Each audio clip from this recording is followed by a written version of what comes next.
Và một điều nữa đó các bạn, cái chiếc xe này khi mình nổ máy lên thì mình không có nghe bay mùi xăng các bạn nhé, thì cũng vấn đề là rất đa nghi, nó sẽ bị về cái vấn đề mà xăng các bạn, bỏ máy đi xăng. Thì các bạn thấy từ nơi đây, từ cái kim mà số 4 đó các bạn, là nó nói là cho cái kim phun xăng điện tử máy số 1, số 5 là cho số 5, rồi số 6 là cho số 4, số 7 là cho số 3, số 8 là cho số 2, số 9 là cho số 6 các bạn nhé. Thì các bạn thấy ngay trên cái giá cắm này là nó nói là màu đen và màu gray đó các bạn. Thì các bạn thấy từ kim số 4 nó sẽ nằm đây, 4, 5, 6, 7, 8, 9. Tất nhiên hàng này là cho điều khiển kim phun xăng điện tử đó các bạn. Việc bây giờ là mình sẽ on chìa khóa lên, mình thử ở đây có điện dương không nha các bạn. Nếu mà không có điện dương thì tất nhiên là cái điện nó sẽ không có hồi về cái hộp PCM. Nhưng mà mình không nghĩ rằng là vì nếu mà cái PCM mà nó không thấy điện hồi về cái từ cái nguồn dương mà qua kim phun xăng điện tử đó các bạn, để mà về trong cái hộp rồi thì nó sẽ báo là lỗi là fuel injector nha các bạn.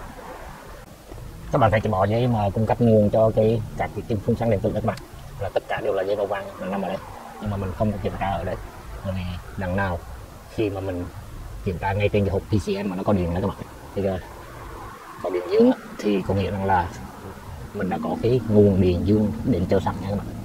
Thì trên sơ đồ mặt là cái giấy màu xanh là cái này ở cái chân số 4 đó các bạn, là điện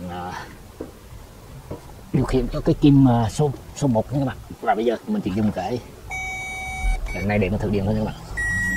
Các bạn thấy nó đang có điện dương, khi chìa khóa on nó hồi về ngay cái kim khiển của cái kim này các bạn. Và bây giờ mình chỉ thử một cái kim như vậy. Và bây giờ thì vấn đề là phải có cái máy mà dao động xung để mà kiểm tra cái việc này rồi đó các bạn nha. Mình đã có một cái kênh mình nối vào cái dây khiển của cái kim phun xăng điện tử mà cái dây màu xanh là cây đó các bạn. Thì bây giờ mình bật lên cho nó chạy các bạn nha. Tự nhiên là khi các bạn thấy cái sóng nó sẽ như thế này. Ok, bây giờ mình bấm lên cho nó chạy các bạn nha. Hiện bây giờ là nó nói là đang là running nha các bạn. Mà running thì hiện bây giờ là các bạn thấy mình không cần kiểm tra ngay trong cái kim đó nó có ăn điện ngay trong các bạn nhé, bằng cách là mình thấy nó đang lên là nó bảo 12V mấy đấy các bạn nhé. Rồi bây giờ mình muốn đặt cái mà rồi cho nó lên ở chỗ đó các bạn nhé, rồi mình cho nó chạy xem thử là nó có cái sóng dao động không các bạn nhé. Khả năng cũng có thể rằng là hỏng cái hộp PCM đó các bạn, bởi vì các bạn còn nhớ rằng là bên cái hệ thống ABS và cái gì đó nữa nó có bảo là PCM failure nha các bạn. Và bây giờ mình chỉ việc là kiểm tra cho hết các bạn nha. Rồi động cơ đang chạy đó các bạn nha. Rồi các bạn thấy mình có cái sóng là hiện của cái PCM ngon lành đó các bạn.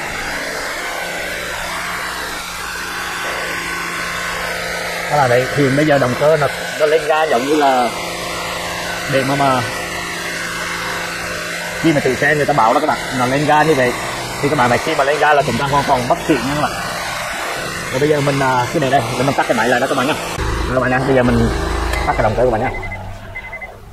Thì ngoài kia đó các bạn, khi mà cái máy nó đề nổ nhưng mà nó bỏ máy đó các bạn, nó rung thì không hiểu sao là có lẽ cái mất điều khiển mà kim phun đó các bạn, có lẽ là cái hộp PCM nó cắt chứ không phải rằng là vì nó thấy bỏ máy đó các bạn, cho nên là cắt các bạn nhé. Bây giờ mình làm lại thử một lần nữa nhé, cho tới khi mà cái động cơ nó lên ga trở lại.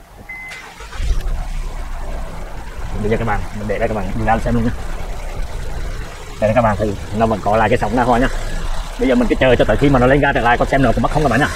Rồi nó mất các bạn nhá. Như các bạn đã thấy khi mà bắt đầu mới đề nổ đó các bạn, là nó có điều khiển cái kim phun xăng điện tử các bạn, xem ra rất bình thường, mà động cơ vẫn báo bỏ máy lúc nó có hiện các bạn. Tất nhiên là hiện bây giờ không phải bỏ máy vì mất lửa, cũng không phải bỏ máy vì mất hiện kim phun, mà cũng không phải bỏ máy là vì nghẹt bao lọc khí thải nha các bạn. Thì bây giờ cái việc mà mình đang nghĩ cuối cùng nữa là có thể đang cùng một lúc mình chết cả ba cái bu ở đằng sau các bạn nhé, hoặc là chiếc xe này nãy giờ mình không có thử cái hơi của động cơ nha các bạn, là vì khi mình đề mình nghe cái tiếng nổ vẫn bình thường, nhất là cái tiếng mà lúc mình đề đó các bạn thì nó không có cái tiếng nó dí các bạn nha. Còn nếu dí cả ba cái máy ở đằng sau đó các bạn thì còn lại ba cái thì không dễ gì mà nó đề cả nó nổ lên các bạn nhé. Thì bây giờ việc chúng ta là làm sao bây giờ đây là để xem mình tháo mấy cái đuôi ra xem nó như thế nào các bạn nhé. có thể là mình đổi ra phía trước, hoặc là mình có cái buri nào phụ mà cùng đó các bạn bắt vào xem thử nó, rồi xem trong máy đọc lỗi nó còn có thể là mình chỉ bắt trước một cái là các bạn nhé. Ví dụ như cái nào đó dễ mình sẽ mở ra và mình cho một cái buri khác vào. Nếu quay trên máy đọc lỗi mà nào cái máy đó nó không bỏ máy nữa các bạn thì là do chết buri các bạn nhé. Và cái lý do mà khi cái cùng builder nó cái PCM nó không có điều khiển tim nữa đó các bạn, là nó thấy có bỏ máy cho nên nó cắt xăng các bạn nhé. Trong vấn đề mà các bạn đôi lúc là nhiều khi các bạn mà chưa hiểu thấu đó các bạn, thì các bạn mà đo không thấy là khiển tim phun là các bạn sẽ đổ thừa rằng cái hộp bị hỏng. Nhưng mà thật sự hiện bây giờ bỏ máy vì cái gì là mình chưa có biết các bạn nhé. Ở đây cái bước này đó các bạn, bây giờ mình đã có một cái boogie mình bỏ vào trong cái máy số 2 rồi các bạn nhé, cái máy ở giữa sau cái dãy máy đó. Và ở đây các bạn thấy cái kim mà để mình đo cho cái xung mà kim phun xăng điện tử mình cũng đưa qua cái dây đỏ của cái máy số 2 luôn nha các bạn. Chỉ một cái lỗi bỏ máy tưởng chừng đơn giản các bạn nhé, nhưng mà cái lần này nó khoai thật. Bây giờ mình chỉ on cái chìa khóa là các bạn để mình lui lại cái phần này cho nó vào trở lại các bạn nhé. Rồi và các bạn thấy trên cái máy số 2 này là mình đang bỏ cái bougie khác ra các bạn, để lần này mình kiểm tra thử, là vì mình kiểm tra rồi không phải nghẹt bầu lọc nhá, cũng không phải mất lửa nhá, cũng không phải mất kim phun xăng điện tử điều khiển nhá. Tất nhiên là phải có xăng rồi, là vì cái máy động cơ nó đang nổ mà các bạn. Thì khi mà chúng ta có cái sóng mà trên cái kim phun xăng điện tử đó các bạn, thì mình thấy là trên cái sóng này là kim phun xăng điện tử nó đóng mở nha các bạn, cũng trên cái sóng đó thôi. Nhưng mà nếu có sóng tất nhiên là có khiển, mà khi có khiển rồi có sóng rồi nó có đóng mở hay không nữa các bạn là vấn đề nữa. Rồi bây giờ các bạn xem trên cái máy số 2 này nó còn bỏ máy nữa mà nào.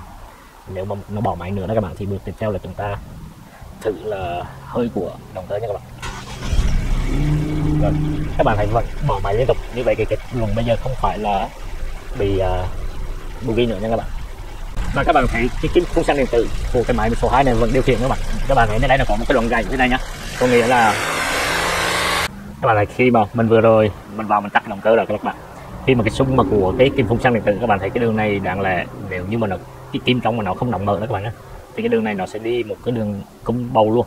Nhưng các bạn thấy cái điểm này nó có cái chỗ gãy thế này nhá, tất nhiên là cái kim trong nó có đóng mở để cho xăng nó vào các bạn. Nhưng mà bây giờ thật sự là cái bình mà chỉ bỏ máy này theo cái chiếc xe này rất là khôi. Các bạn thấy khi mà mình kiểm tra bỏ máy đấy các bạn, tự động cơ không nổ là khác các bạn nha, nhưng mà bỏ máy là các bạn chỉ kiểm tra ba cái nguyên nhân, tất nhiên là mất xăng, mất lửa và mất cái áp suất bùng đột nha các bạn. Nhưng mà cái trường hợp mình thử này giờ tốn rất nhiều thời gian, tất nhiên là chúng ta có xăng, có lửa, có khiển một pin, rồi có khiển kim phun xăng điện tử tất cả là các bạn nha. Và bây giờ các bạn thấy là mình đã có cái ampe kẹp mình kẹp vào cái dây âm của cọc mình đó các bạn. Rồi trên cái là sóng dao động để mình kiểm tra xem thử cái áp suất bùng đột nó có giữa 6 máy nó có đều như nhau không các bạn nhé. Trên cái màn hình đó các bạn là chúng ta phải bật vào cho nó chạy để sẵn sàng các bạn nhé. Rồi bây giờ mình đang bật cho nó chạy các bạn nhé. Các bạn thấy nào đang chờ sẵn như vậy. Và trong xe đó các bạn thì chúng ta đi nhưng mà không cho cái động cơ nó nổ các bạn nhé.